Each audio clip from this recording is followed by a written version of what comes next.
유초등부 남아민 전도사입니다. 오늘 말씀을 전하게 되었는데 부족한 전도사가 세워졌지만 하나님의 말씀이 부족하지 않으시기에 오늘 큰 은혜 받으시길 간절히 소망합니다. 요즘 저의 최대 관심사는 유초등부인데요. 사진을 보여주시면 우리 유초등부 아이들이 제 최대 관심사입니다. 어떻게 하면 이 아이들을 잘 양육할 수 있을까? 어떻게 하면 더 좋은 행사들을 할 수 있을까? 어떻게 하면 더 좋은 것들을 보여주고 더 좋은 것들이 기억에 남을 수 있게 만들 수 있을까가 요즘 제 최대 관심사예요. 이렇게 애들이랑 사진을 찍고 하면요, 애들이 되게 이렇게 막 옆에 와서 안기기도 하고 어디를 가면은 전도사님이라고 막 불러주기도 하는데 이렇게 애들이 해주니까 또 제가 더 밤새서라도 이거를 잘 해내고 싶은 마음이 더 요즘 큰 것 같습니다. 요즘 우리 유초등부에서 이제 앞으로 다가올 가장 큰 행사 중 하나가 무엇이냐 하면 비전 트립인데요. 작년에 우리 교육자들이 다녀오셨던 노아의 방주, 우리 켄터키에 가게 되었습니다. 이제 4월이면은 갈 텐데요. 우리 이를 위해서 많이 기도해 주시고요. 그래서 제가 요즘 꽂혀 있는 게 이 노아의 방주와 창조에 대한 것들이 계속 제 머릿속에 남아 있는 거예요. 그래서 오늘 여러분들과 함께 나눌 이 말씀도 제가 요즘 계속 꽂혀 있고 제가 말씀을 묵상하면서 은혜를 받았던 부분들을 저와 함께 나누기를 원합니다. 먼저 우리가 노아의 방주에 대해서 이야기하기 전에, 노아가 등장하는 이 6장을 알기 전에 우리가 5장에 대한 내용을 먼저 알아야 하는데요. 5장에서는 아담의 계보에 대하여 성경은 기록했습니다. 그런데 이 지루한 족보에는 패턴이 있는 것을 볼 수 있는데, 앞에 슬라이드에 나오는 것처럼 누가 누구를 낳았고 누가 몇 살을 살았고 또 누가 몇 살에 죽었다라는 것이 일종의 패턴입니다. 우리 다음 슬라이드의 말씀 한번 같이 볼까요? 우리 읽어보겠습니다. 시작. 셋은 105세에 에노스를 낳았고 에노스를 낳은 후 807년을 지내며 자녀들을 낳았으며 그는 912세를 살고 죽었더라. 이렇게 낳고 살고 죽었다라는 것이 계속해서 반복되는 것을 우리가 볼 수 있습니다. 그래서 이 5장의 계보, 이 아담의 계보를 뭐라고 부르냐 하면 죽음의 계보라고 부릅니다. 인간의 결국이 결국 죽음이라는 거예요. 누구에게나 당연한 것이 죽음이듯이 어떤 사람이든지 그 직위와 상관없이 그 사람의 나이와 상관없이 누구에게나 다가오는 것은 바로 죽음이라는 것입니다. 그런데 이 5장에서 죽음을 보지 않는 한 사람이 등장합니다. 바로 에녹이죠. 이 에녹은요, 죽음을 보지 않습니다. 하나님께서 그를 데려가셨다라고 성경은 표현합니다. 왜 하나님께서 그를 데려가셨는가? 하나님이 에녹이 하나님과 동행하였기 때문이다라고 성경은 말하고 있어요. 그런데 여러분, 이 5장의 마지막은요, 그냥 끝나지 않습니다. 죽었다 하고 끝나지 않습니다. 5장 32절 말씀을 우리 같이 함께 보겠습니다. 시작. 노아는 500세 된 후에 셈과 함과 야벳을 낳았더라. 이렇게 하고 5장이 끝나버려요. 그리고 5장에서 이 노아가 낳았다라고 하고 나서 노아의 죽음에 대해서는 언급하지 않고, 노아는 어디서 죽냐 하면 9장에 가서 죽습니다. 9장 29절 말씀 같이 한번 볼까요? 시작. 그의 나이가 950세가 되어 죽었더라. 그러니까 이 아담의 계보는요, 5장에서 시작하긴 하지만 5장에서 마무리되지 않고 5장을 넘어서 6장, 7장, 8장, 9장에 가서야 비로소 노아의 죽음으로 아담의 계보는 마무리된다는 것이죠. 왜 이렇게 이 중간에 긴 텀이 있을까요? 하나님께서 이 내용 가운데 중요한 내용, 우리가 알아야 되는 그 강조점이 있다는 것입니다. 성경에서 비슷한 것을 2번 반복해서 나올 때, 여러 번 반복할 때는 어떤 강조할 부분이 있다라는 거예요.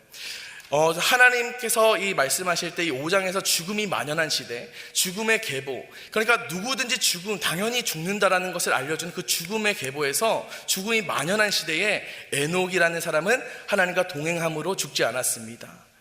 그런데 하나님께서 모든 사람을 심판하시겠다고, 멸절하시겠다라고 말씀하신 그 시대에 또 한 사람 노아는 그 속에서 은혜를 받았다는 것입니다. 그리고 그는 건져짐을 받았죠.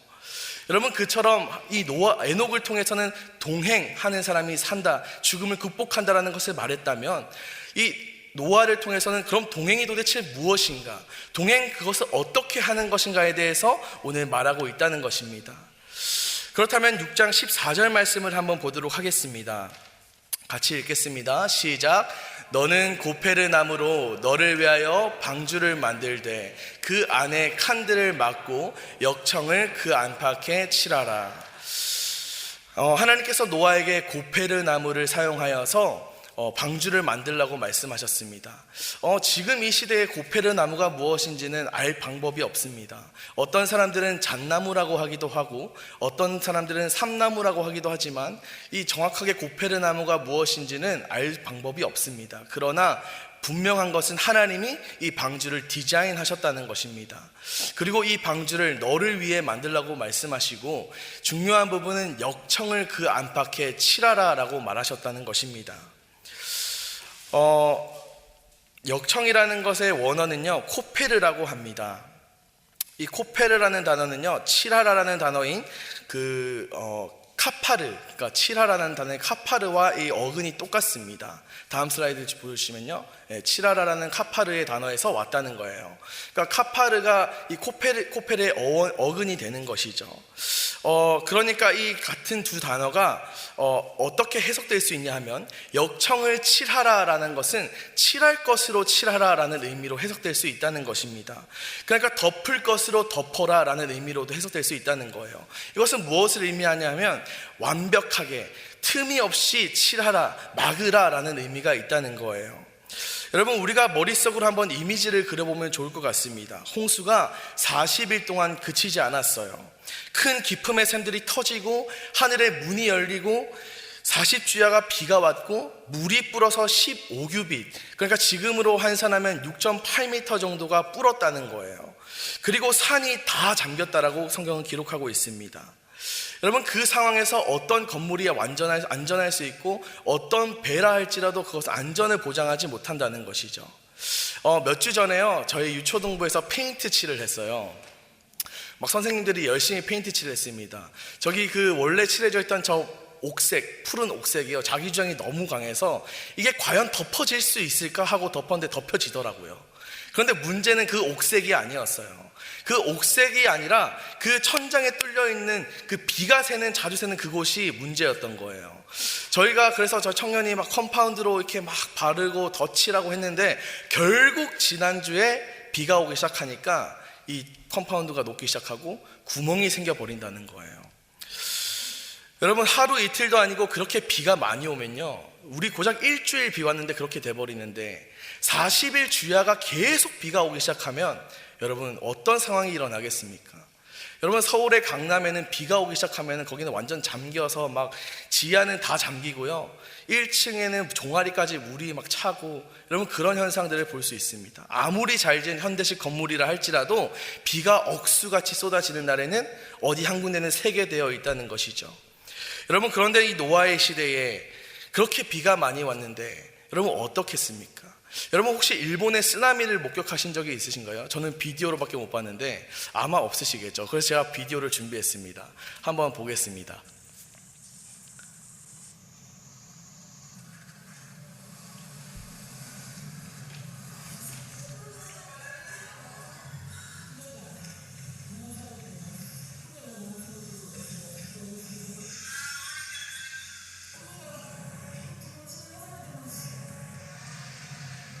네, 여기까지 보겠습니다. 네, 아무리 잘 만든 건물이라 할지라도, 아무리 잘 만든 차라고 할지라도, 아무리 잘 만든 배라고 할지라도 고작 저 쓰나미 하나에는 아무런 효과가 없고 어떤 것도 버틸 수 없다는 것이죠. 여러분, 노아의 홍수가 저것보다 더하면 더했지 덜하진 않을 것입니다. 그 큰 홍수들이, 그 큰 비들이 막 억수같이 내릴 때 여러분, 노아의 방주는 깨지지 않았다는 것입니다. 하나님의 말씀에 순종해서 칠해야 할 것, 그 역청, 하나님께서 말씀하신 것들을 칠했기 때문에 그 역청이 없다고 만약에 다른 것을 발랐다면 어떻게 됐을까요? 아마 배가 깨졌겠죠. 아마 빗물이 샜겠죠. 여러분, 그런데 하나님이 바르라고 말씀하신 것, 하나님이 칠하라고 하신 것들을 칠했기 때문에 그 배는 깨지지 않았다는 것입니다. 여러분, 그런데 이 원어, 이 코페르와 카파르가요, 이 출애굽기에도 등장하는데 오늘 우리가 본 칠하라, 역청과는 다른 의미로 사용되는 것을 볼 수 있습니다. 출애굽기 30장 10절 말씀인데요, 우리 같이 읽겠습니다. 아론이 1년에 한 번씩 이 향단 뿔을 위하여 속죄하되 속죄제의 피로 1년에 한 번씩 대대로 속죄할지니라. 이 제단은 여호와께 지극히 거룩하니라. 아멘. 여러분이 속죄하다라는 의미가 바로 카파르, 칠하다라는 의미, 이 같은 단어를 사용한다는 것입니다. 그리고 다음 슬라이드를 보면요, 우리 12절 말씀인데요, 같이 읽겠습니다. 시작. 내가 이스라엘 자손의 수요를 조사할 때에 조사받은 각 사람은 그들을 계수할 때에 자기의 생명의 속전을 여호와께 드릴지니. 여러분, 여기서 말하는 이 생명의 속전이라고 할 때 이 속전이 바로 코페르, 역청과 같은 의미가 있습니다. 같은 단어를 사용하는 것이죠. 그러니까 역청을 치라라는 것은 뭐냐 하면 속전으로 속죄하라는 거예요. 속전은 무엇이냐 하니 죄를 용서함 받기 위해서 지불하는 대가를 의미합니다. 그러니까 마땅히 지불해야 될 것을 지불하고 나서 속죄함 받으라는 거예요. 여러분, 만약에 이스라엘 백성들이요 애굽을 벗어나는 그 순간 하나님께서 그 바로의 완악한 마음을 보시고 10가지 재앙을 내리지 않습니까? 그 순간에 이 마지막 10번째 재앙이 뭐였죠? 장자를 죽이는 재앙, 그리고 첫 번째 낳은 새끼들과 모든 것들을 죽이는 그 재앙 앞에서 하나님이 이스라엘에게 살 수 있는 방법을 알려주셨습니다.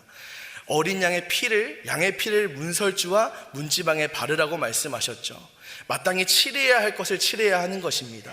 그런데 여러분, 만약에 우리 집에 양이 없다고 해서 우리 집엔 양이 없어, 우리 집에 소가 있으니까 소를 잡아서 소의 피를 바르자 하고 소의 피를 발랐다면, 아니면 나는 돼지가 있으니까 돼지의 피를 발라야지 하고 돼지의 피를 발랐다면 여러분 어떻게 됐겠습니까? 이스라엘은 아마 거기서 살아남지 못했을 것입니다. 그 순간 예수 그리스도의 그 어린 양의 피가 발라졌기 때문에 여러분 그 이스라엘 백성들이 다 살 수 있었다는 거예요. 여러분, 오늘 우리에게 필요한 것은 무엇입니까? 우리의 삶 가운데 발려져야 하는 것, 우리의 삶 속에서 칠해져야 하는 것이 무엇이겠습니까? 여러분, 예수 그리스도께서 우리를 위해 그 영원한 속전으로, 그 죄의 용서를 위한 대가로, 그 제물로 단 한 번 십자가에서 죽으심으로 말미암아 우리가 살았지 않습니까? 그렇기 때문에 우리의 삶에는 항상 예수 그리스도의 보혈이 발라져 있어야 한다는 것입니다. 마땅히 칠해져야 하는 예수님의 피가 오늘도 저와 여러분의 삶 가운데 발려지기를, 칠해지기를 간절히 소망합니다. 두 번째로 우리가 살펴볼 내용은요, 17절과 18절의 말씀입니다. 우리 같이 한번 읽어보겠습니다. 시작. 내가 홍수를 땅에 일으켜 무릇 생명의 기운이 있는 모든 육체를 천하에서 멸절하리니 땅에 있는 것들이 다 죽으리라. 그러나 너와는 내가 내 언약을 세우리니 너는 내 아들들과 내 아내와 내 며느리들과 함께 그 방주로 들어가고. 아멘. 하나님께서 작정하셨습니다. 무엇을 작정하셨죠? 하나님께서 심판하시기를 작정하셨습니다. 홍수로 인류를 멸절하시기를 작정하셨다는 거예요. 여러분, 그분이 작정하시면 그 누구도 막을 수 없습니다. 하나님이 우리를 사랑하시기를 작정하셨기 때문에 우리가 매일매일 죄지을지라도 매 순간 회개하며 주님 앞에 나아가면 또 그분은 속으시고 또 그분은 모른 척 하시고 또 그분은 기억하지 않으시고 우리를 받아주신다는 거예요. 그처럼 오늘 하나님께서 작정하셨어요. 이 인간들을 쓸어버리시기를, 이 인류를 쓸어버리시기를 하나님께서 작정하셨다는 것입니다. 그런데 여러분, 18절에 단 한 사람, 노아에게는 하나님이 그렇게 하지 않으셨습니다. 너와는 내가 내 언약을 세우겠다라고 말씀하신 거예요. 여러분, 이 언약에는요, 자르다라는 의미가 있습니다. 고대 근동의 언약에서 이 언약식은 어떻게 진행되었느냐 하면 짐승을 데리고 와서 짐승을 대칭으로 반을 가릅니다. 그리고 이 짐승을 양옆으로 펼친 다음에 그러면 어떻게 되겠습니까, 여러분? 이 바닥에 피와 내장이 흥건하지 않겠습니까? 그러면은 그 계약의 당사자, 그 언약의 당사자들이 그 언약의 내용이 적혀 있는 판을 들고 가면서 그 중간을 걸어가면서 그 언약의 조항들을 읽기 시작합니다. 내가 이것들을 언약합니다. 내가 이것들을 약속합니다. 왜 이렇게 하냐면 내가 이 언약을 지키지 않을 경우에 이 짐승들처럼 죽겠다라는 것을 맹세하는 것입니다. 그런데 여러분, 오늘 하나님이 노아와 맺은 언약에서는 어떤 의미가 있냐면 묶는다라는 의미가 있습니다. 하나님의 말씀 안에 이 언약으로 하나님과 노아가 묶였다는 것입니다. 모든 사람 다 죽이고 모든 사람 다 멸절하지만 그래도 노아, 너는 내가 말씀 안으로 묶을게, 내가 너와 네 가정은 묶어줄게 라는 하나님의 언약이 오늘 세워졌다는 것입니다.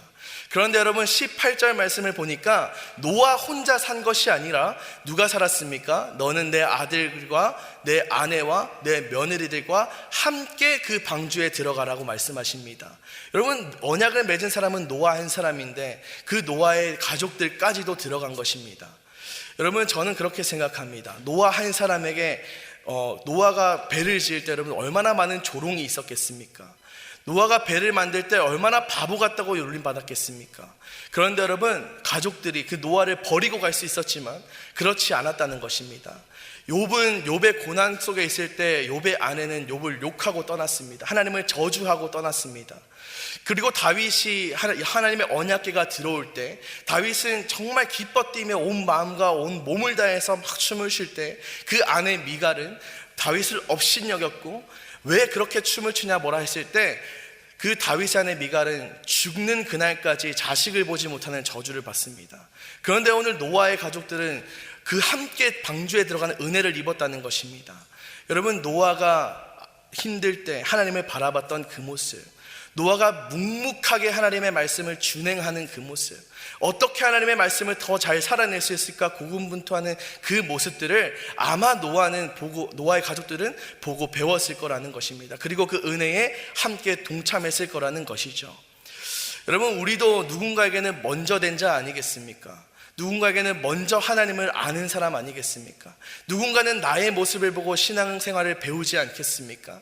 그렇다면 여러분, 우리가 이제는 저 사람은 이래, 저 사람의 신앙은 저래, 우리가 다른 사람을 바라볼 것이 아니라 나 한 사람 하나님 앞에 바로 서는 것에 집중하고, 나 한 사람 말씀 앞에 비춰보고, 나 한 사람 주님 앞에 바로 서기를 몸부림치는 그런 인생을 살아야 될 줄 믿습니다. 그렇게 살아갈 때 나를 포함한 나의 뒤에 있는 그 누군가가 함께 하나님의 은혜에 들어가는 그 은혜를 우리가 누릴 줄 믿습니다.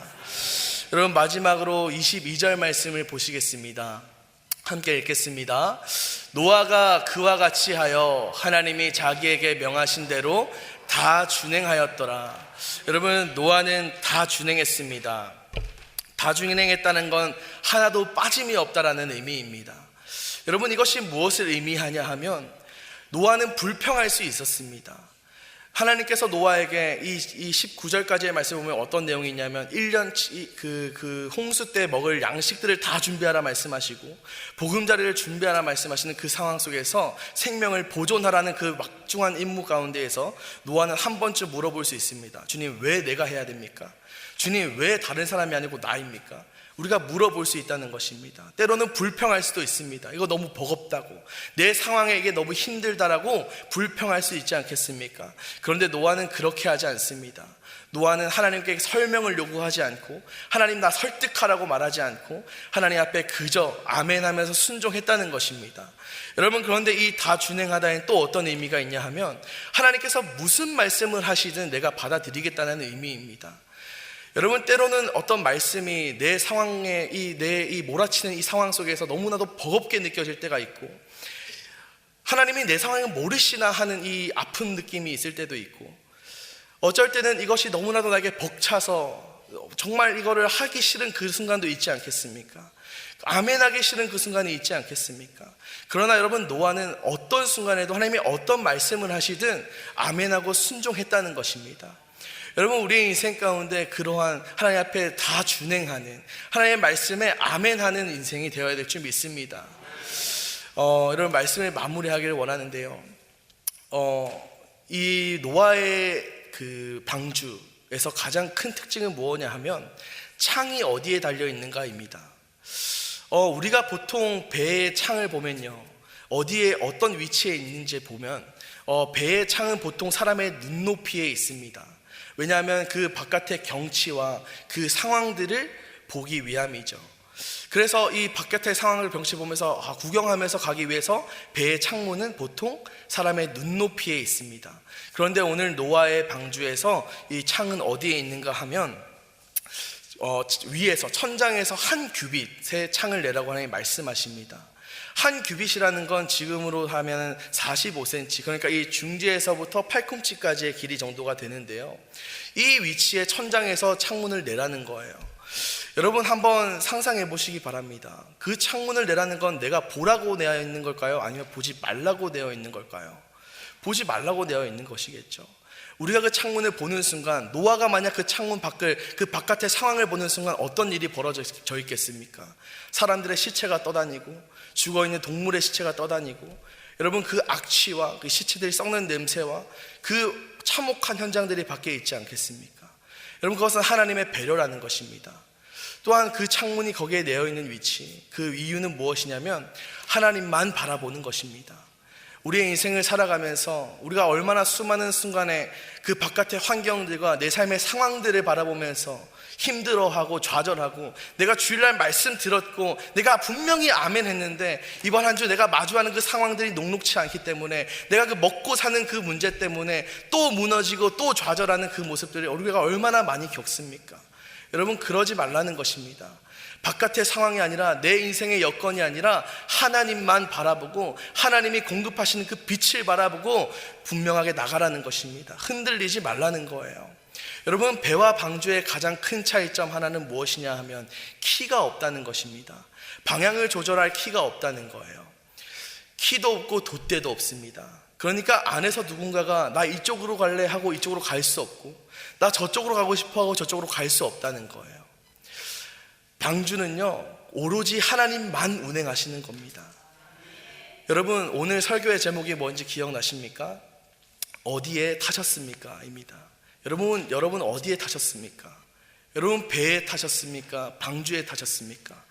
내 인생 내가 계획한 대로 무조건 다 해야 되고 다 이뤄야 되고, 내가 계획한 대로 움직여야 되고, 내가 계획했으니까 이렇게 가야 되고, 여러분 그런 인생이 아니라 내가 계획했지만 주님이 이쪽을 원하시면 이쪽으로 가고, 내가 이쪽을 계획했지만 주님 저쪽 원하시면 저쪽으로 가고, 주님이 원하시는 대로 이끄시는 대로 그냥 주님이 원하시는 대로 가는 것이 바로 방주라는 것입니다.